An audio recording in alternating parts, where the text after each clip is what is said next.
Next article इनक्वाइस को लेके, emerging take में आप इसको ऐड ऑन कर सकते हो। अब देखो, अभी जैसे मैंने यूपी का मेंशन करा कि वहां पे स्टॉर्म आया, थंडर स्टॉर्म आया, काफी डिवास्टेशन हुई है। इवन द हिंदू का फ्रंट पेज आपने नोटिस किया हो, उसमें पेड़ गिरे हुए हैं हाईवेज के ऊपर।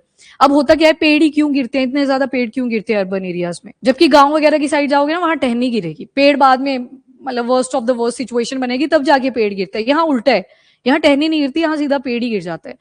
अर्बनाइज्ड एरिया में रूटिंग होती है पर जगह नहीं मिलती उनको कि रूटिंग कहाँ को निकालनी है, तो वो नैरो होना शुरू हो जाती है। आपने वहां पे कंक्रीटिंग कर रखी है तो उसको जगह तो मिली नहीं एक्सपांड करने के लिए। तो जब एक्सपांशन के लिए जगह नहीं मिलती तो सबसे पहले ये जो अर्बनाइज्ड एरियाज होते हैं वहां पे पेड़ गिरते हैं रादर देन टहनियां। गांव वगैरह के एरियाज में जाओगे वहां पे लैंडस्लाइड होगा। सबसे पहले तो लैंडस्लाइड तब होगा अगर मिट्टी बहुत ही सेंसिटिव है वहां पे, उसके बाद जाके कहीं छोटी मोटी टहनियां गिरनी शुरू होंगी। पेड़ बहुत कम होता है, पर in case of urbanised area उल्टी हो जाती है सिचुएशन। एरिया नहीं बचा होता एक्सपांशन के लिए रूट्स के, कंक्रीटिंग होगी होती है जिस वजह से सीधा पेड़ ही गिर जाता है। ठीक है, तो इस वजह से ये और ज्यादा डिवास्टेटिंग होता है। फिर नीचे गाड़ियां होती हैं पार्क, तो गाड़ियां भी गई फिर साथ के साथ। ठीक है, एनीवेज यहाँ पे लाइफ लॉस भी काफी देखने को मिला यूपी के अंदर, और अनएक्सपेक्टेड सा स्टॉर्म पैटर्न था। इवन चंडीगढ़ में भी आपने नोटिस किया हो, एक टाइम था हवा चलती थी आराम से, और सारे हम भी हॉस्टल में होते थे, बाहर निकल जाते थे कि चलो थोड़ा लुत्फ उठाया जाए। अब सीधे तूफान आते हैं, अब आती नहीं है वैसी हवा की मन मन म्यूजिक सुना जाए, वैसा है ही नहीं बचा हुआ सिनारियो। ये इरेटिक वेदर पैटर्न को भी शो कर रहा है। और एक और चीज शो कर रहा है कि एफॉरेस्टेशन अब कम हो चुकी है, डिफॉरेस्टेशन ज्यादा है। अब जो फॉरेस्ट होता है वो क्या करता है, एब्जॉर्प्शन का काम, बीच में बैरियर की तरह अट जाता है वो। फॉर एग्जाम्पल ये पूरा अपर एरिया मान लेते हैं, यहाँ पे माउंटेन एरियाज हैं, और आपको पता है हवा कहाँ से चलती है, from high pressure to low pressure की तरफ। अब जब हाई प्रेशर से लो प्रेशर की तरफ आएगी, बीच में अगर पेड़ होंगे तो ऑब्वियस सी बात है हवा को रोकेंगे। मतलब ऐसे नहीं एकदम से रोक ही लिया सारा, आगे कुछ भी नहीं आएगा, पर कुछ हद तक रोक लेंगे, वो जो प्रेशर था उसको रिड्यूस कर लेंगे क्योंकि इसने एब्जॉर्ब कर लिया। फिर आगे जाके कहीं लोग रह रहे हैं जहां पे ये हवा पहुंचनी थी तो आराम से पहुंचेगी, उतना ज्यादा डिवास्टेशन नहीं कॉज करेगा।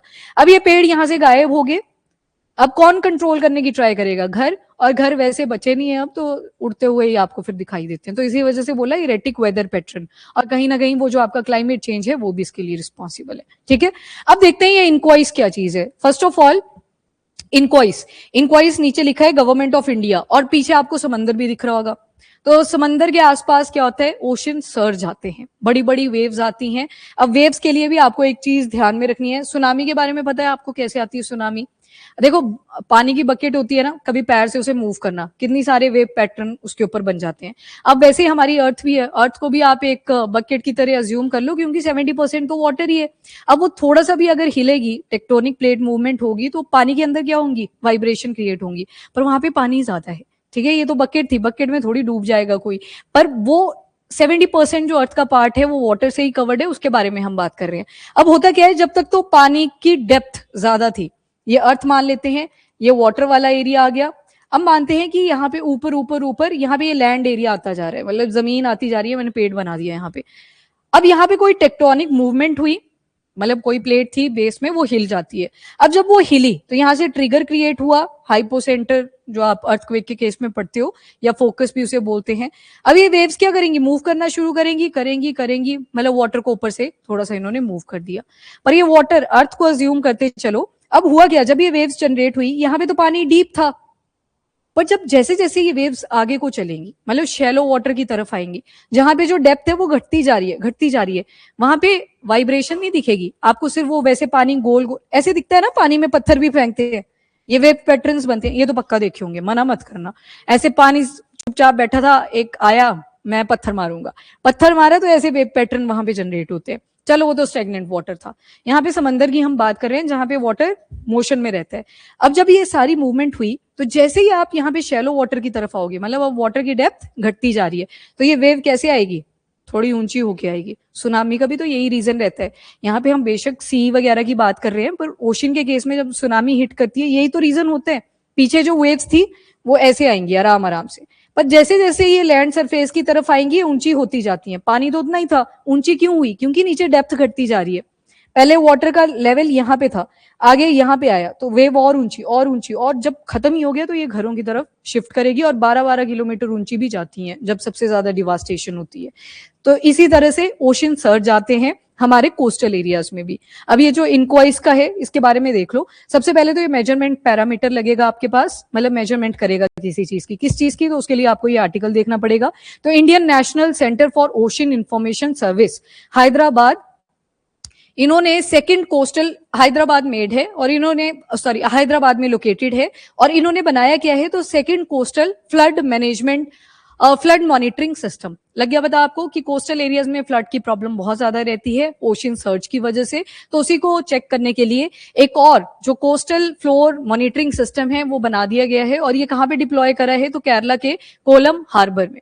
इनक्वाइस कहाँ पे है तो ये हैदराबाद बेस्ड है। बाकी इन्होंने जो बनाया है वो कोस्टल फ्लड मॉनिटरिंग सिस्टम है, और कहाँ पे तो केरला के कोलम हार्बर में। तो ये जो आपने पिक्चर देखी है कोलम रीजन जो कि केरला के है, वहीं पे इसको डिप्लॉय करा गया, इसी की बात कर रहा है ये। बनाया किसने तो इनक्वाइस। इनक्वाइस कहाँ पे है वो हैदराबाद में है। और सेकंड बोला है तो फर्स्ट भी कहीं पे डिप्लॉय होगा, वो भी केरला में ही है, उसके बारे में बाद में देखते हैं। तो सबसे पहले पर्पस क्या है इसका, फोरकास्टिंग ऑफ कलाकडल। अब ये कलाकडल क्या चीज है, ये यहाँ पे सबसे ज्यादा इंपॉर्टेंट है, याद रखना। देखने में लग सकता है कि पता नहीं कोई हिस्ट्री से रिलेटेड शब्द आ गया होगा, पर ये स्वेल सर्ज इवेंट्स होते हैं। अब ये स्वेल सर्ज इवेंट्स क्या है, जो पीछे मैंने आपको बना के दिखाए ये वाले स्वेल सर्ज इवेंट्स। वाटर का अगर मैं थोड़ा इमेज दिखाऊं इस तरह से ये दिखेंगे स्वेल सर्ज इवेंट्स। केरला में जब लैंडस्लाइड्स भी होते हैं स्वेल सर्ज की वजह से, तो आपने देखा होगा कि अगर सॉइल सेंसिटिव थी, यहाँ पे घर वगैरह किसी ने कोस्टल पे बनाए, सीधे गिर जाते हैं वो भी। तो ये जो स्वेल सर्ज इवेंट्स हैं इन्हीं को क्या बोला जाता है, कलाकडल। तो इन्हीं को यही है, फ्लड है एक तरह का, बस लोकली वो जो नेम है टर्मिनोलॉजी है वो चेंज कर दी गई। अब देखो यहाँ पे ये कलाकडल होते क्या हैं, तो सडन और powerful swell surge coastal flooding events होते हैं। मतलब कोस्टल एरियाज पे ही आपको इनकी अपीयरेंस मिलेगी, और ये ज्यादातर किस किस को अफेक्ट करेंगे तो फिशिंग कम्युनिटी और जो कोस्टल इंफ्रास्ट्रक्चर बना होता है। और कॉज क्या रहते हैं स्वेल सर्जेस के, तो बोला कि इंडियन ओशन के अंदर। अब केरला की बात कर रहे हैं, मैप पे देख लेते हैं इसको, यहाँ पे श्रीलंका आ गया, ये वाला पार्ट कहाँ पे आ गया, केरला। अब देखो यहाँ पे एक और नेचर की जो यूनिकनेस है, यहाँ पे इंडियन ओशन वाला पार्ट आ गया, यहाँ देखो लैंड टेरिटरी आ गई। अब लैंड जो होती है ये भी कहीं ना कहीं जो पानी की वजह से प्रेशर जनरेट होता है उसको एब्जॉर्ब कर लेती है। तभी आप देख रहे हो ये जो कलाकडल वाले इवेंट्स है वो सबसे ज्यादा आपको किस रीजन में मिल जा रहे हैं, केरला वाले पार्ट में। तो केरला में ये जो फ्लड मॉनिटरिंग सिस्टम है इसको लगाना पहली प्रायोरिटी रखी गई। अब ये जो इंडियन ओशन वाला पार्ट है, इस एरिया में देखोगे छोटे छोटे आइलैंड नेशन आ जाएंगे, वो शागो आर्किपिलागो आपने पढ़ा था, डायगो गार्शिया वगैरह पढ़ा था, पर साइड में है थोड़ी से। अब होता क्या है, इंडियन ओशन के बहुत किलोमीटर आगे कुछ डिस्टर्बेंसेस होती रहती हैं। अब थोड़ा सा अर्थ को देखोगे तो अर्थ में भी ऊपर की तरफ कॉन्टिनेंट है जो हमारा नदरन हेमिस्फेयर, उसमें ज्यादा लैंड टेरिटरी है if compare to the southern part. Southern की थोड़ी ऊपर ही है, तो नीचे तो सिर्फ पानी बचा ना, तो सोचो हवा की स्पीड में चलती होगी इन रीजन्स में, तो हवा की स्पीड यहाँ पे ज्यादा रहती है, जिसकी वजह से जो वाटर है उसमें भी डिस्टर्बेंस क्रिएट होती रहती है। और जब वाटर में डिस्टर्बेंस क्रिएट होती है तो किसी फॉर्म में आएगी, वेव्स की फॉर्म में, और तो कोई ऑल्टरनेट है ही नहीं। या ज्यादा से ज्यादा प्रेसिपिटेशन हो जाएगी कि ऊपर टेम्परेचर बढ़ता जा रहा है और इवेपोरेशन बहुत ज्यादा हुई। पर जो सबसे कॉमन वाला इवेंट रहता है वो कौन सा है, वेव पैटर्न्स है। अब ये जब डिस्टेंस वो बहुत दूरी पे इंडियन ओशन की बात कर रहे हैं, वहां पे डिस्टर्बेंस हुई थी, अब वो वेव आगे आएगी आगे आएगी आगे आएगी, और कहां पे जाके हिट करेगी, जो कोस्टल एरिया होंगे इंडिया वाले, तो जिसमें आ गया केरला वाला पार्ट। तो इसी वजह से ये जो फ्लड मॉनिटरिंग सिस्टम है इसे कहां पे डिप्लॉय कर दिया गया, केरला वाली कोस्ट पे ही। इस तरफ भी आ सकते हैं, ऐसा नहीं है, पर यहाँ पे कौन सबसे पहले हिट करेगा तो श्रीलंका वाला पार्ट। थोड़ी बहुत एब्जॉर्प्शन हो जाएगी, तमिलनाडु में भी सेम इवेंट्स होते हैं, स्वेल सर्ज वहां पे भी आते हैं, ऐसा थोड़ी है वहां पे फ्लड ही नहीं आते। बारिशें होती हैं, आपने देखा होगा घर में कहीं स्विमिंग कर रहे होते हैं कि इतना ज्यादा फ्लड आ रखा है, ग्राउंड फ्लोर भर जाते हैं पानी से, तो वहां पे भी इवेंट आ रहे हैं। केरला ज्यादा फेस कर रहे हैं, ऊपर से लैंड स्लाइडिंग इवेंट केरला में आपको ज्यादा मिलते हैं, तभी इनक्वाइस जो कि हैदराबाद बेस्ड है उन्होंने बोला पहले यहीं पे हम ये कोस्टल फ्लड मॉनिटरिंग सिस्टम लगाएंगे। पहले बताओ इतना सा क्लियर हुआ। अब देखो यहाँ पे डिस्टेंस 10,000 किलोमीटर का डिस्टेंस रहेगा सदर्न, 10,000 किलोमीटर बोला हुआ है, इतनी दूरी पे जाके कोई ऐसा इवेंट हो रहा है, और वो कहां पे जाके इंपैक्ट डाल रहा है, इंडिया के केरला वाले पार्ट में। तो उसी को लोकली क्या टर्म कॉइन करी गई, कलाकड। तो ये कलाकडल जो है ये स्वेल सर्ज वेदर पैटर्न्स हैं, वेदर इवेंट्स हैं, रह जाएगा याद। अभी थोड़ा सा और डिटेल में देखो इसको। अब फ्रीक्वेंट कब होते हैं तो प्री मानसून सीजन में सबसे ज्यादा फ्रीक्वेंट देखे गए हैं, फ्रॉम फेब टू मई के आसपास, और अभी मई मंथ ही चल रहा है।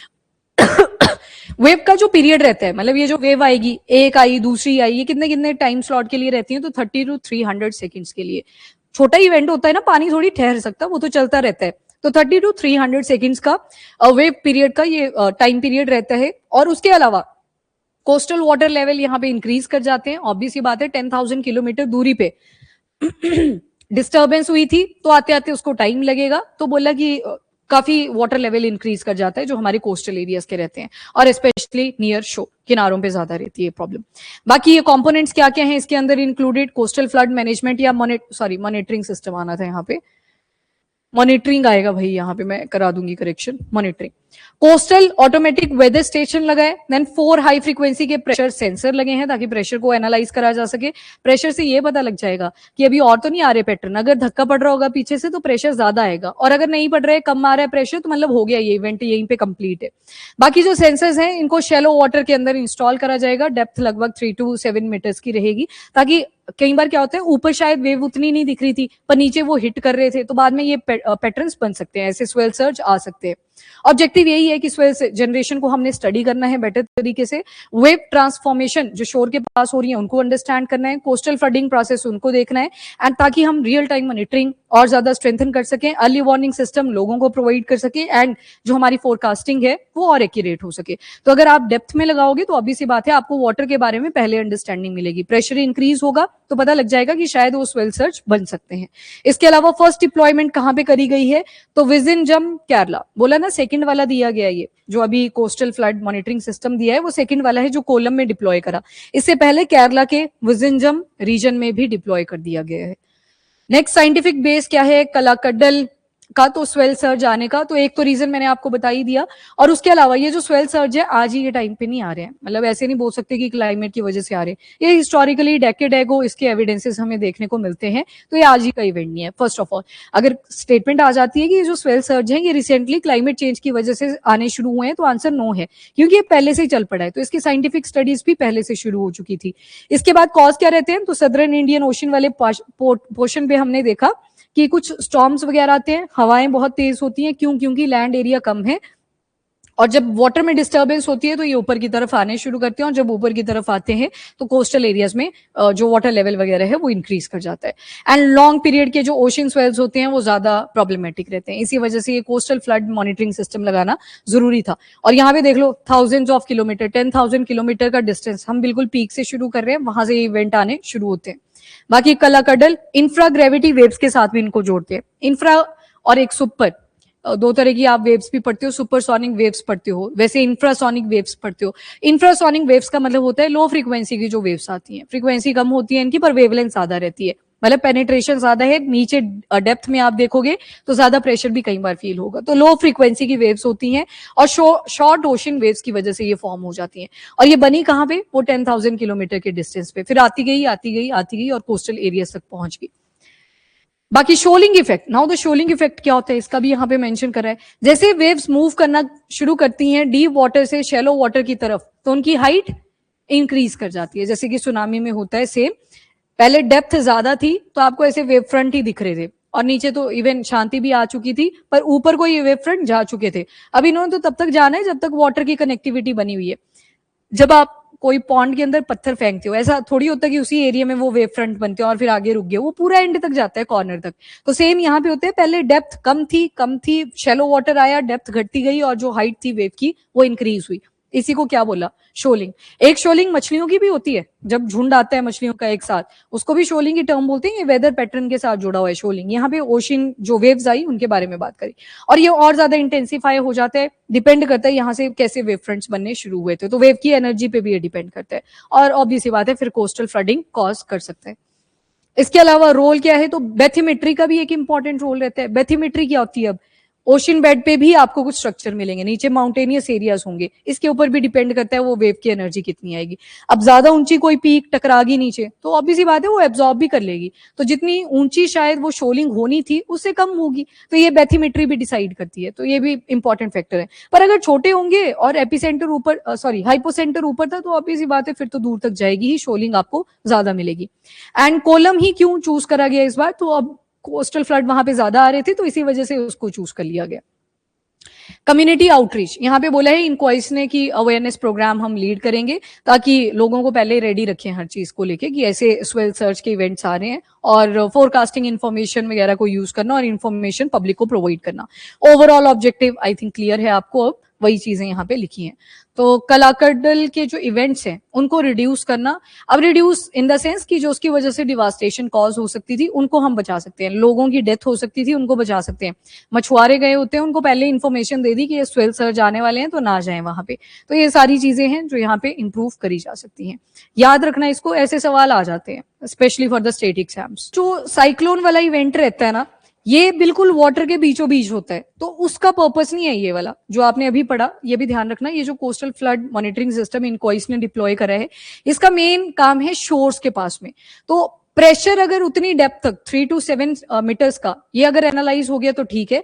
साइक्लोन में इवेंट चेंज हो जाता है, वहां पे हाई प्रेशर नहीं होता, वहां लो प्रेशर जोन बनती है, ठीक है। तो उसमें इवेंट चेंज हो जाते हैं, तो अर्ली वार्निंग सिस्टम उसके लिए भी बनाए गए हैं। पर ये जो इनक्वाइस का CFMS है, इसका मेन पर्पस ही स्वेल सर्च को लेके है, जहां पे आपको प्रेशर की इंडिकेशन मिलती रहे। तो ये थोड़ा सा डिफरेंट है, दोनों ही कॉन्सेप्ट अलग है, स्वेल सर्च का और साइक्लोन का।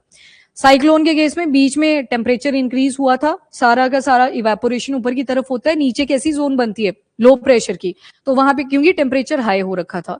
साइक्लोन किसी और दिन पढ़ लेंगे वैसे। और ये वाला जो इवेंट था, यहाँ पे वेव्स कहाँ पे आ रही थी, शोर की तरफ को, तो बीच में साइक्लोन वाला इवेंट तो कुछ नहीं बन रहा वहां पे, वो स्वेल सर्ज आ रहे थे किस तरफ, कोस्टल एरियाज की तरफ को। तो दोनों डिफरेंट है कॉन्सेप्ट। साइक्लोन के केस में टेम्परेचर और प्रेशर दोनों ही रोल प्ले करते हैं। जैसे ये कोई वाटर बॉडी है, यहाँ पे टेम्परेचर मान लेते हैं 25 डिग्री सेल्सियस था, यहाँ पे भी मान लेते हैं 25 डिग्री सेल्सियस था, पर वाटर के बीच में एक ऐसी जोन बनी जहां पे टेम्परेचर 27 डिग्री सेल्सियस बन चुका है।